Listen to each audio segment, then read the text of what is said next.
বস, কালকে পিৎজা কেমন ছিল? জোশ জোশ। আজকেও হবে নাকি? চলেন, আমি ম্যানেজ করছি। দেখেন শাওন ভাই, আজকেও পিজা হবে নাকি? না রে ভাই, বাসায় অনেক ঝামেলা। আরে চলে না, আমি তো ট্রিট দিচ্ছি। আচ্ছা, কথা বলে দেখি। ভাই, আপনি ছাড়া পার্টি যাবে নাকি? ম্যানেজ করে, ঠিক আছে? ঠিক আছে।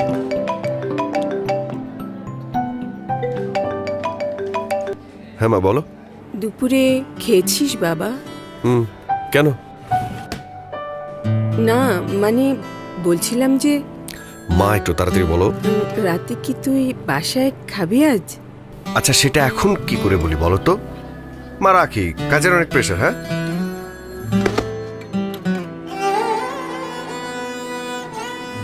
বস, ব্যাংককে তো বাম্পার ডিসকাউন্ট দিচ্ছে, পানির দামে ফ্লাইট।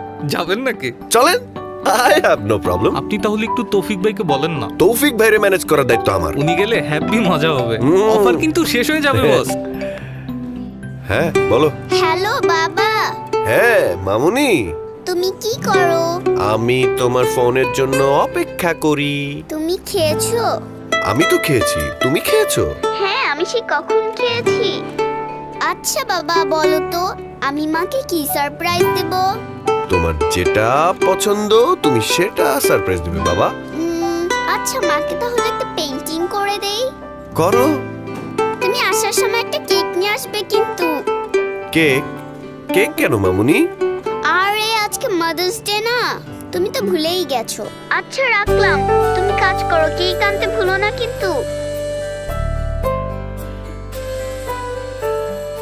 কখনো পড়বে মনে মাকে মধুর সময় ছেলে।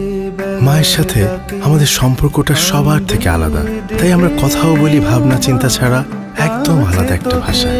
কিন্তু কখনো কখনো মায়েরও তো ইচ্ছে করে আমাদের মুখে মধুর কিছু শুনতে। হ্যালো মা, মুড়ি ঘন্ট রান্না করতে পারবে? অনেকদিন খাইনি।